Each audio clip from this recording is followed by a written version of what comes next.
Nick, I think as a lot of people know, I wasn't exactly the biggest fan of Yooka-Laylee, but that might change with Yooka-Replaylee. I played a ton of it at Gamescom. I got to go through the demo a couple of times. I wanted to keep playing, but they had to kick me off of it so I could actually interview the staff, which was, the developers, which was fun.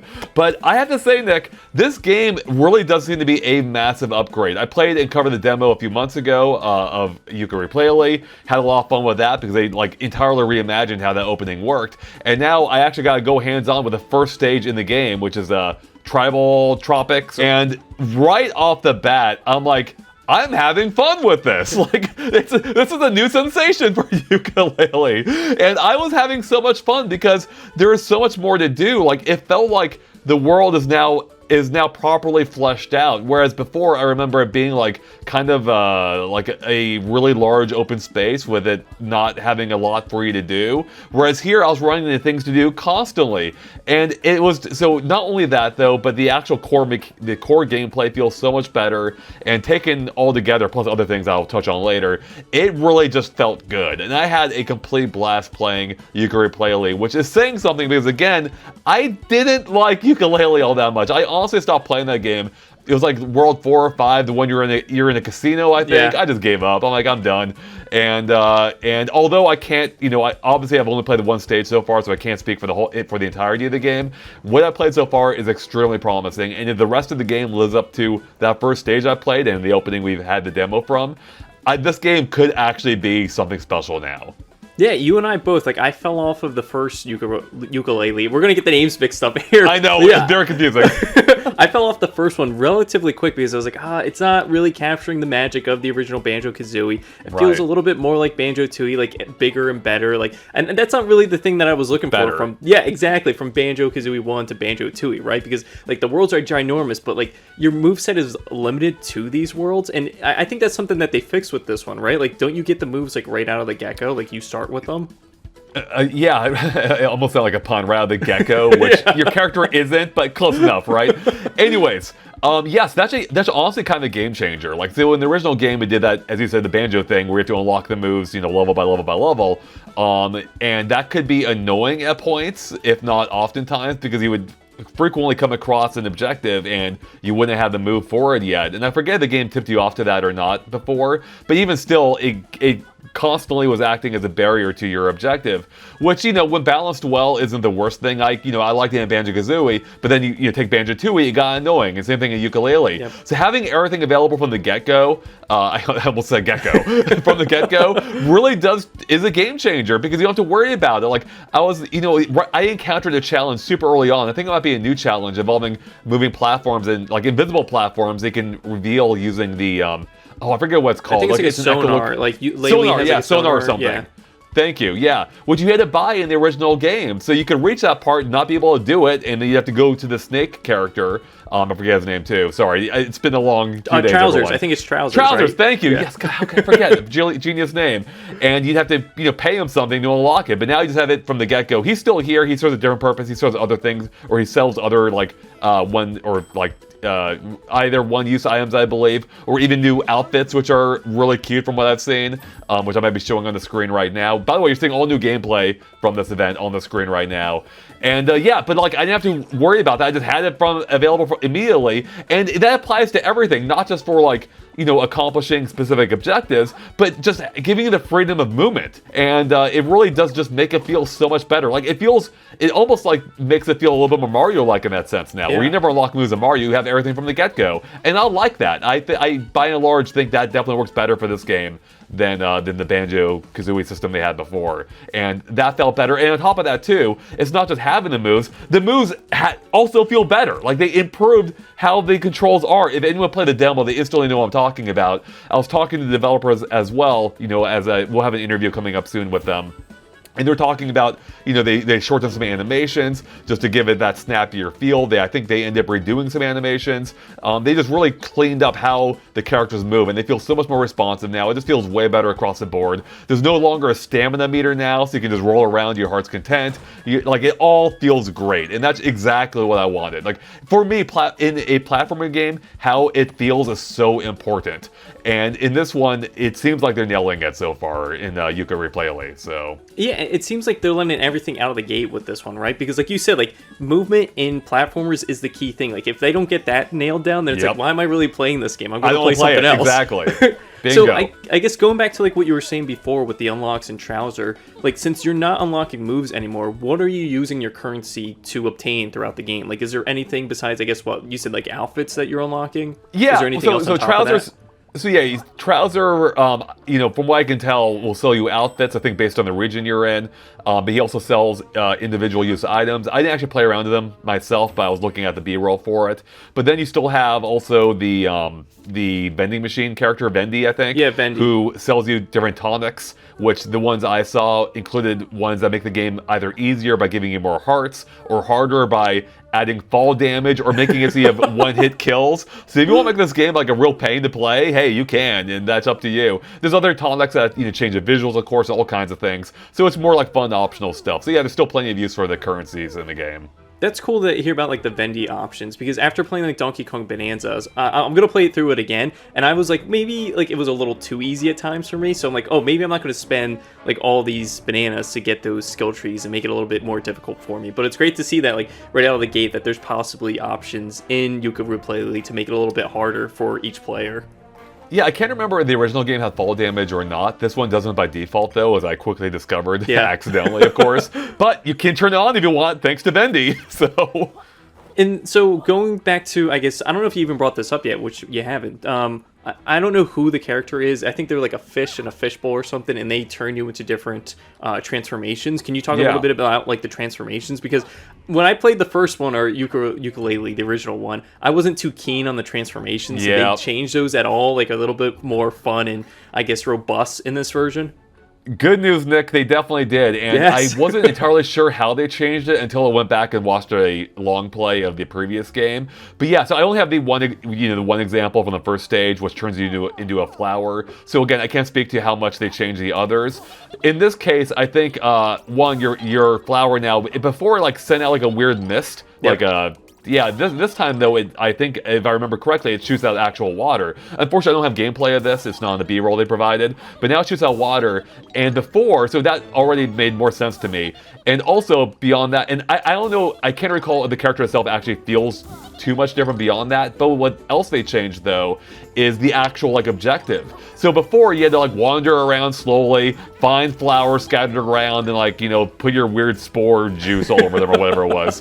But in this one now, it's contained like a tiny arena. So you like hop into like just hop over a few feet, there's like a little arena or like a little soil patch or whatever. And this is where like all the flowers spout into view. And then you kind of like have to you need to chase them down in this little arena, like you'll water them whether or not they want to be. And then they'll like bounce around and stuff. And so it's kind of like a more fun, more arcadey sense to it. And I really appreciate it. Like it actually felt like it just felt more engaging. You know, it's a little simpler, a little bit more fun, and I like that. It no longer felt like a tedious activity. It felt like, oh, this makes sense for the form I'm in. And so yeah, if the other forms are similarly enhanced, I think we're in for a good time with them. Yeah, so what about like the boss encounters? Because there is, I think you encountered one boss fight in the first stage, right? Like, is it any different from the bosses from the previous version of Yooka-Laylee? So unfortunately, that's one of the few objectives I didn't have time to get to myself. I was busy working on other things. I did watch someone else play it, and it's in our B-roll too. So maybe people could pick up on other differences with it or not. I'm sure there were changes, but I didn't notice anything dramatic myself based on my very hazy memory of the original, so I can't speak too much to that. But I would be surprised if the boss fights weren't touched up much in this game, because everything else has been, so... Yeah, and then what about the, I think they teased it in the, like, announcement trailer for Yooka-Replay, the little dinosaur mini-game that you get to play. Rextro! It reminds you of Rextro, right? It reminds me of something like Captain Toad in Super Mario 3D World, right? Where it's like, oh, this seems like pretty in-depth, and then they made it into a full-fledged game. What's awesome about this, so I believe it replaces, maybe they're still there, but at least... how I encountered it, like there's these giant arcade machines in the stages, and in the original game it took you to a racing type challenge where it was like a top-down racer where you played in the Cardo, I think is his name. Anyways, to my recollection, it was okay, whatever. But now they're the Rextro challenges, and these are really fun, cute little platforming segments that have like some light puzzle solving too. And one of them was in the demo, so people may have already played it for themselves. I did play what I believe was a new one, and still loved it. Like very much like Captain Toad, evocative of that, like a game within a game type thing, right? And yeah, just really cute. I think it was a great improvement, and plus, I love the little character of Rextro himself too. Like it feels more like a bespoke thing now, rather than just reusing assets from the game. Yeah, that's exciting to hear because I'm definitely going to play those mini games, whatever you want to call them, when I get my hands on the full game. Was there like any other major differences that you noticed like right out of the gate? Like any other ways like the characters actually felt, or did the world feel a little bit different at all? I mean, when it comes to the world itself, I really want to stress like how empty it felt before to my memory. Maybe my memory's playing tricks on me, but I think you'll back me up here. Like the world, by and large, felt pretty empty. Like you're traversing large spans without anything to do. I was not getting that sense here at all. Like wherever I looked, there was something to do. They added a lot more platforming challenges. Like there's a lot of challenges now involving collecting coins. There was one series I came across. I forget if the platforms themselves were in the original game or not, but now I came across a challenge where there's different platforms, and they're basically teeter-totters. So when you step on one side, it tilts to one way. Yeah, and in order to get the coins in this challenge, I had to freeze the platforms using an ice power-up I could grab nearby. Freeze the platform, hold it at an angle, use that to quickly get the coins, and like it engaged me. And it's a small little thing, and that's all it needed to be for that pagey that I got. Yeah. And so by adding all these challenges that help fill that space, not only is it more rewarding to explore, but it just makes the pace feel better too. Like it's like I'm accomplishing something. Like I'm getting the objects I need, the collectibles, and it felt good. Like if you are a fan of collectathons, like which this game was based on originally, this one's ticking way more of those boxes than they used to. It feels way better now than it did. And more specifically, when it comes to I forget to mention. Stop me if I mentioned it. Yeah. The worlds. So before, the world started off like they had two sizes, if I recall correctly. It started smaller. Then once you got a certain amount of pages, you could expand the world, which always felt a bit of like a weird mechanic to me. I don't know why they kind of gate kept the stage size. Now there's no more of that. The stage is at full size from the get-go, which again adds to the sense of exploration because you can just go wherever you want now, do whatever you want to do, especially now they have the moveset you need at any given time. And yeah, it all just feels really good. Like it really dramatically improves the pace. And I am really excited to see how they improve the casino now. Like it's like, oh, well, I actually like that stage now? I don't know. That was a really bad stage before. No offense to anyone who worked on it. I know there's all kinds of considerations they had at the time, but still, as a player, it wasn't great. So I'm looking forward to see how that's better now too. Now, more specifically though, one of the other like smaller enhancements is because as far as I'm aware, a lot of what was in the original game is still here, just like upgraded or tweaked, or if it worked before, it's probably kept largely unchanged. But one of the first challenges you come across is like a skeleton in a kettle, and you need to like help rescue him and protect him from enemies. Looking back at the original game, like it is similar in that enemies come out and attack you, but they felt like total dummies before. They just kind of like ran past you. Part. Yeah, they'd run away from you. Someone just stand around. Like the enemies weren't engaging with you. It just felt like they were kind of mindless and just hanging around. Just wandering around. Exactly. It felt like they almost didn't have AI. Here, they actually target you now. There's more of them. There's different waves of them. So once you start the first wave, bigger ones show up, and now it actually feels like an actual like proper like challenge, instead of like this kind of weird, not even a challenge, you just had to do the thing to get it done. So again, like I appreciate that tweak because it no longer stood out to me in the sense that it didn't feel out of place. It felt perfectly in place now, and because of that, it really, I want to say this, like this is now really, I think it's now finally feeling like the Banjo-Kazooie spiritual successor it was always meant to, but it's finally living up to that ideal now. Like it's like this is actually finally the game that I think it was, we were all hoping for all those years ago. And I'll go a step further. I think it may actually be better than what we were hoping for all those years ago. Oh my God. Because because I mean, not only am I liking all the enhancements, but visually it looks amazing. The audio's great. It's always had good music. I forget if that's been enhanced or not, but everything is just gelling on the level now that feels like not only like a fully modern game. Again, the new lighting's amazing, but the platforming is feeling really good too. Whether it's the momentum, the challenge level, some of the more bespoke, pagey challenges I mentioned, with the skeleton there. It really is feeling like a AAA polished platformer now. Again, based on my experience of the demo in the one level, I can't speak for the rest of the game, but based on, the opening of the game and now the first level, it's they are killing it right now. This game is doing everything it needs to. Talking to the developers, which again, you'll see in the interview, so I don't want to spoil that too much, but they talked about, they really focused on, just taking away all the friction points. Anything that people, bumped up against in the original game, gone.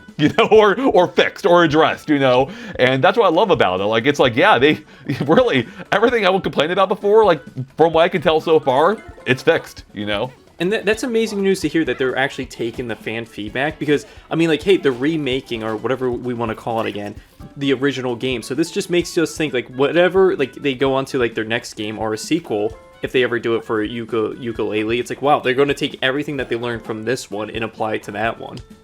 Yeah, they were saying that there was basically this was almost like making a new game with how much effort they put into it. But they even doubled the amount of pages too in the game, which again speaks to the amount of content and the pacing I mentioned. There's just so much more to do now. And yeah, if this potentially leads to another game down the line, along of this caliber, that could be fantastic. Again, assuming what I played bears out for the full experience, which I can't say for sure. All I can say is what I played, I'm very happy with, and that's coming from one who wasn't the biggest fan of the original, even a fan of the original. I wanted to like it, I just didn't. Was there any other things that stood out to you when you were playing? Yeah, I forgot that, again, speaking to the pace and how filled in this world is now, another big feature they added is a whole new character in the form of the bookmarks, which are now, I think there might be 5 of them or some amount of them per level, and you can find them, and they serve a few different purposes. One, they act as warp points, so you bookmark, you bookmark that place on the map, and then you can warp to them wherever you find each one. So that's super handy. So because some of these worlds can be pretty big, and so it makes getting around them again even easier, even though you have your full arsenal of moves available to you now, but you can warp around now too, which is great. Furthermore, they will tell you where you can find a pagey in that world. So each of them will tell you where to find one of them, and that gives you a goal to work toward, or something to do if you're stuck and don't know where to find one. But with how much there is to do in this game, it's probably gonna be a while before I feel like I was stuck because there's just stuff everywhere. But yeah, I mean, again, that's just another way of them making the game even more accessible. It's easier to get around, it's easier to find things, and yeah, it was just a nice little feature they added. I'm excited to get my hands on it and play it when it comes out. Do we even have a release date for this, or is that something no? We're still I asked them. No. All I know is the release date's coming soon. Not necessarily the game itself, but the release date's coming soon. But given I think all the recent news we've had on the game and the fact that's been playable both in demo form and now at Gamescom, I would suspect it's coming on the sooner end than not. But as in probably this year. But don't quote me on that. That's based on literally nothing but my own speculation. We'll have to wait and see, so. Yeah, I'm excited. That's great to hear that there's not really a but to it. It's now we just gotta wait and get our hands on it and play the full game. I mean, the only but is that they've hoodwinked us and that the rest of the game isn't as good as this. But I don't think that's the case, especially based on talking to them. It feels like the entire game got an overhaul. And yeah, what I played so far is extremely promising, and I can't wait to play more, so. I'm so excited. Yeah. All right. Well, we're going to wrap it up there, everyone. Thank you so much for watching our impressions of Yooka-Replay. Let us know in the comments below what you think of this. Are you as excited now for it as I am after hearing my impressions and seeing the gameplay? We'd love to hear your thoughts. And let me know what you thought of the game before, and you'll be picking up again if you played it at the time. I'm really curious to hear what people thought if they played it before, or they're playing it for the first time. So, with everyone, thanks for watching. Stay tuned for more Gamescom coverage from us, including our upcoming interview. Plus, I gotta play Romeo is a Dead Man, Suda51's upcoming game. Nice. I gotta talk to him. I can't say anything about it, but I can't wait to tell you more about it and show you more of it. So stay tuned for that as well, coming in a few days. Thanks for watching, everyone. Bye.